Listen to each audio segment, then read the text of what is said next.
hello there, humans to be Zerglings, whoever you are, wherever you are, whatever you're doing, and if you're lucky enough to be doing it too. Today is the day when we do the T37 light review. Now, the T37 is one of the new American light tanks that's branching off from the M5 Stuart line.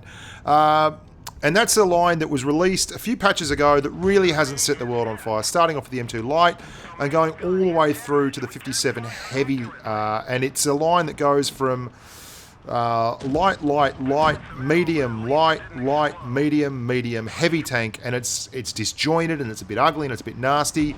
This branch of the line, which allows you to go from the M5 Stuart to the Chaffee, to the T37, to the M41 Bulldog, and my current heartthrob, the T49, is very, very consistent and quite a good line throughout. And this tank, really in the American line, it's competing against the T21 at this tier, and I think it's a better tank than the T21.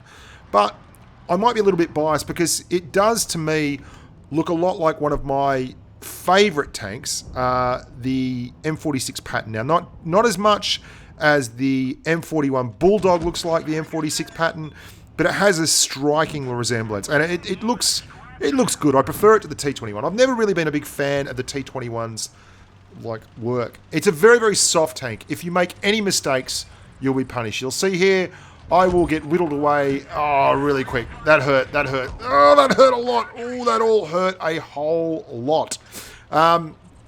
If you make a mistake in this tank, you're going to be punished. And it's a light tank, so it does give you the opportunity to work some magic. Even though you've made a mistake, you get to go to the other flank, you drive around really, really quickly, and you can relocate and do something worthwhile. And that's one of the great things about light tanks. They're stealthy, they are excellent for being a sneaky bugger, and this thing is indeed a sneaky bugger. It does 66 kilometers an hour. It has that light tank camo that's peculiar in that you are just as well camouflaged when moving as not, and you can see that that's the most dangerous tank in their team, the Helsing Ho, and we've put 2 rounds into him, and now we're just going to get the hell out of Dodge.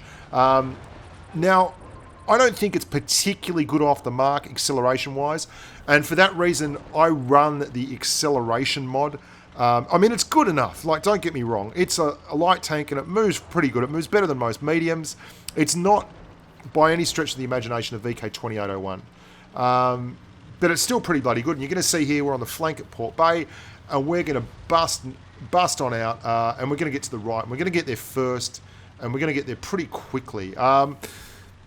It's got 2 guns. Now, I tried it with the 76mm T102. I wasn't impressed at all. Now, that's the autoloader.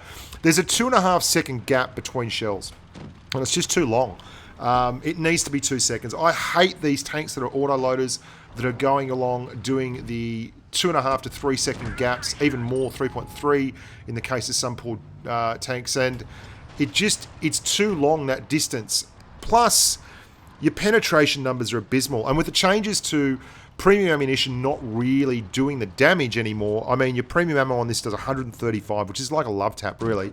And you can see, even with the 76mm T91 gun, we still don't have great pen. You've got 142mm of pen on your AP with the single shot gun, and 189 on your APCR, but you're doing 160 alpha with those guns, 126 on the autoloader. And you've got to remember, although it is an autoloader, the bloom goes up on your reticle after every shot. Now, I'm running these fully equipped, so that's as good as you're going to see the reticle looking, and it looks pretty bloody good on the T91. 3.2 seconds of aim time, 0.349 dispersion, and it hits what you pointed at, which is basically all you can ask for in a tank. There is no armor, so to speak. It's just all horrible. Armor terrible. Nothing going on there. You do have gun depression, which is good because that's something that the American tanks are renowned for, and this is really silly play by me. I was doing this on the stream. This is from the stream, this game in particular. I was talking to Rich, and I was telling him that I was doing it wrong, even as I was doing it. Didn't stop me from doing it, though, because that's how we roll here at Bushka on Blitz. It has 9 degrees of gun depression. That's pretty bloody good. It's more than enough to get things done, and it's quick and around the traps and off the mark, which is pretty decent. You can brawl in it. It's very, very, very efficient in terms of moving around the battlefield. But with the armor profile you've got, I wouldn't recommend getting up close and personal to mediums and lights because they will have the traverse speed to keep with you. You are not lightning quick and crazy like the LTTB, and you certainly don't have the armor that the LTTB has. You do get a decent rate of fire with the gun, 10 rounds a minute, 160 alpha, and for tier 6, that's 1600 DPM. That's right in line with where you want to be. So that's with all the bells and whistles on, by the way, so don't get too carried away about that. In terms of traverse, you're looking at a 63.75 degree traverse on your tracks at top notch, and about 52 degrees on your turret. You can use the speed and mobility to get out to good spots and get yourself in position to get great shots, and use your camouflage for the same thing. And the gun's good enough to hold its own, and you can certainly hit the poorer armoured vehicles of the world with your HE. You can see this poor old Nashorn. We've got 40mm of pen in our high explosive, and the Nashorn's been caught at the back, and he's getting absolutely flogged for it. And we're getting big rolls. 200 is your average alpha on the HE there.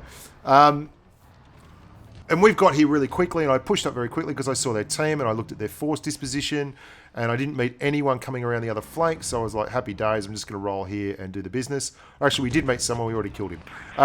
There you go, that's our second kill.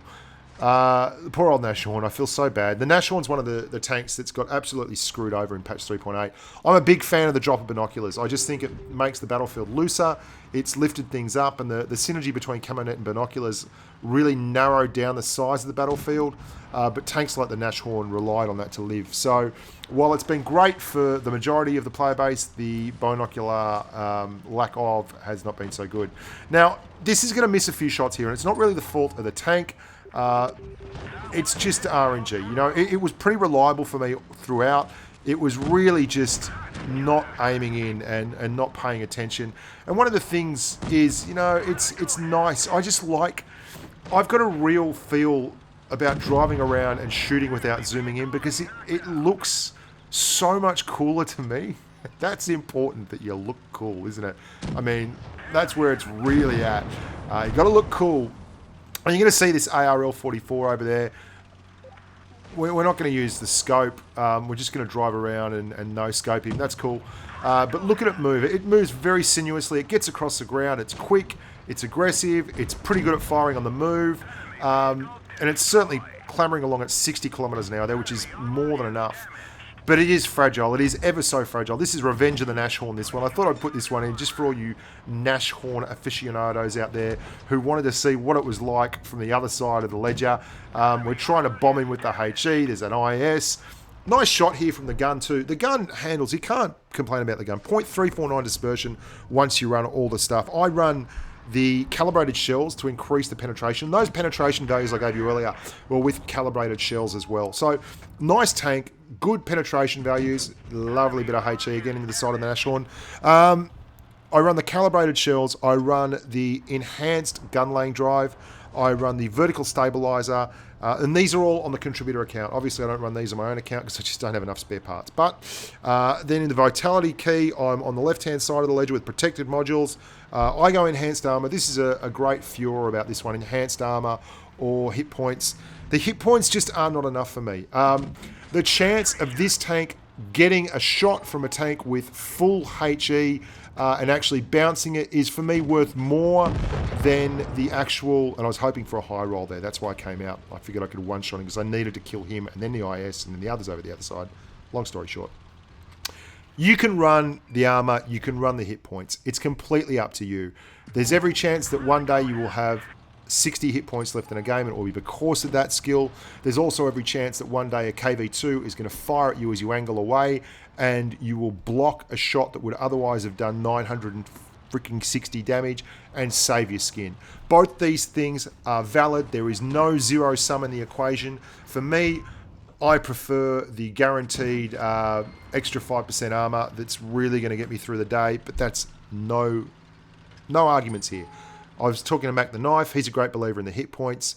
I think these are the only tanks that you can really even make the case for the hit points over the armor. Anything, you know, with that, I mean, the armor is so weak. 25, 25, and 19 on the rear. I mean, you're never going to stop anything on the rear, but you've got quite a steep slope on your upper and lower glacis.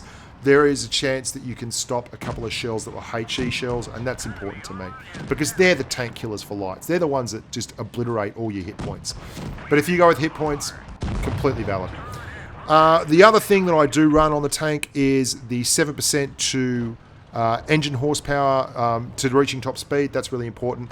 The optics, obviously, the toolbox, the red one, and the high-end consumables. Now, you're going to see here I have spotted up targets. It's very mobile. It's just the right size. The gun really is quite solid. Like, it performs really well. And I'm just treating it like a normal light tank. I'm using the mobility. I'm using the speed. I'm getting in close, but I'm certainly doing my level best to make sure that they don't get shots at me, and I'm retreating and reversing and being a general pest. Like, I find that the best light tank players are complete pests. They keep turning up. They don't give you any rest. They take away your options. And that's exactly what you can do in this thing. You can take away the options. That ARL-44 is probably the best tank in the game at the moment. And we have got him penned. We've got him penned in. We're behind soft cover. We've got hard cover to our right. And we've moved up with the flow of the game. We've spotted. We've hit targets. This is a really good feel for a light tank. It's a good light tank game. It's exactly how I like to play it. So anyway, I think the T37 is good. I think overall this light line is very, very positive, and I'm happy to recommend it. Until next time, I'm Bushka on Blitz. Look after yourselves, look after your mum, look after your families, and stay safe on the battlefield.